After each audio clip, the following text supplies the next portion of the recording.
जय श्री राम। जय जय श्री राम। तात हृदय धीरजो धरहूं, करहूं जो अवसर आजू। उठे भरत गुरु बचन सुनु, करन कहूं सबु काजू सबु साजू। वशिष्ठ जी ने कहा, हे तात, हृदय में धीरज रखो, धीरज धरो और आज जिस कार्य करने का अवसर है उसे करो। गुरु जी के वचन सुनकर भरत जी उठे और उन्होंने सब तैयारी करने के लिए कहा।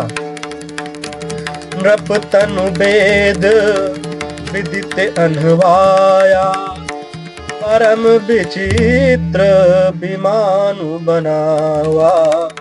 गई पद भरत मातु सब राखी, रही रानी दर्शन अभिलाषी। वेदों में बताई हुई विधि से राजा की देह को स्नान कराया गया और परम विचित्र विमान बनाया गया। भरत जी ने सब माताओं को चरण पकड़कर रखा, अर्थात प्रार्थना करके उनको सती होने से रोक लिया। वे रानियां भी श्री राम के दर्शन की अभिलाषा से रह गई। चंदन अगर भार बहुआए, अमित अनेक सुगंध सुहाए। सरजु तीर रची चिता बनाई, जनु सुरपुर सोपान सोहाई। चंदन और अगर के तथा और भी अनेकों प्रकार के अपार कपूर, गुग्गुल, केसर आदि सुगंध द्रव्यों के बहुत से बोझ आए और सरयू जी के तट पर सुंदर चिता रचकर बनाई गई, जो ऐसी मालूम होती थी मानो स्वर्ग की सुंदर सीढ़ी हो। यही विधि दाह प्रिया सब कीन्ही, विधवत न्यायी तिलांजलि दीन्ही। सोधि सुमृति सब वेद पुराना, कीन्ह भरत दस गात विधाना। इस प्रकार सब दाह क्रिया की गई और सबने विधि पूर्वक स्नान करके तिलांजलि दी। फिर वेद, स्मृति और पुराण सबका मत निश्चय करके उसके अनुसार भरत जी ने पिता का 10 गात्र विधान 10 दिनों के कृत्य किया। जहाँ जस मुनि बर आय सुदीन्हा, तहाँ तस साहस भांति सब कीन्हा। भय विशुद्ध दिए सब दाना, धेनु बाजी गज वाहन नाना। मुनि श्रेष्ठ वशिष्ठ जी ने जहाँ जैसी आज्ञा दी, वहाँ भरत जी ने सब वैसा ही हजारों प्रकार से किया। शुद्ध हो जाने पर विधि पूर्वक सब दान दिए।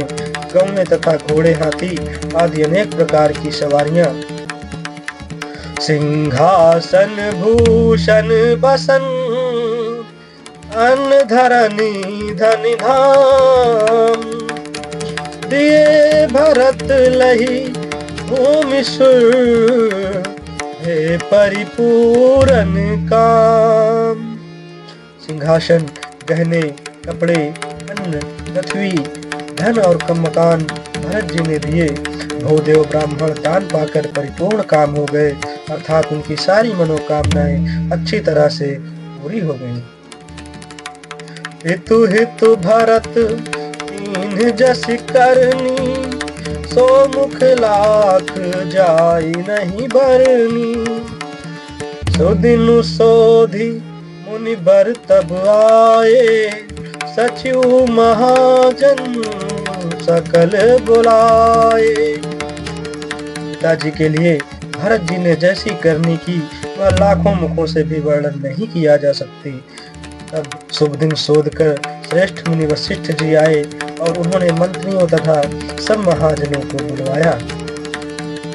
बैठे राज सभा सब जाई, पठय बोली भरत दो भाई। भरत वशिष्ठ निकट बैठारे, नीति धर्म में वचन उचारे। सब लोग राजसभा में जाकर बैठ गए। तब मुनि ने भरत जी तथा शत्रुघ्न जी दोनों भाइयों को बुलवा भेजा। भरत जी को वशिष्ठ जी ने अपने पास बैठा लिया और नीति तथा धर्म से भरे हुए वचन कहे। प्रथम कथा सब मुनि बरबरनी, कहे कही कुटिल कीन जसी करनी। भूप धर्म व्रतु सत्य सराहा, जहि तनु परिहरि प्रेम निबाहा। पहले तो कैकेयी ने जैसी कुटिल करनी की थी, श्रेष्ठ मुनि ने वह सारी कथा कही। फिर राजा के धर्म व्रत और सत्य की सराहना की, जिन्होंने शरीर त्याग कर प्रेम को निभाहा। कहत राम गुण शील स्वभाव, सजल नयन पुल के मुनिराऊ। बहुरी लखन सिय प्रीति बखानी, शोक स्नेह मगन मुनि ज्ञानी। श्री रामचंद्र जी के गुण शील और स्वभाव का वर्णन करते करते तो मुनिराज के नेत्रों में जल भर आया और वे शरीर पे पुलकित हो गए। फिर लक्ष्मण जी और सीता जी के प्रेम की बड़ाई करते हुए ज्ञानी मुनि शोक और स्नेह में मग्न हो गए। सुनहु भरत भावी प्रबल, बिलखि कहु मुनिनाथ। आन लाभु जीवनु मरनु, जसु अपजसु विधि हाथ। मुनिनाथ ने बिलख कर दुखी होकर कहा, हे भरत सुनो, भावी होनहार बड़ी बलवान है। हानि लाभ जीवन मरण और यश अपयश ये सब विधाता के हाथ हैं। अस विचारी के ही दे यही दोषु, व्यर्थ काहि पर की जय रोसु।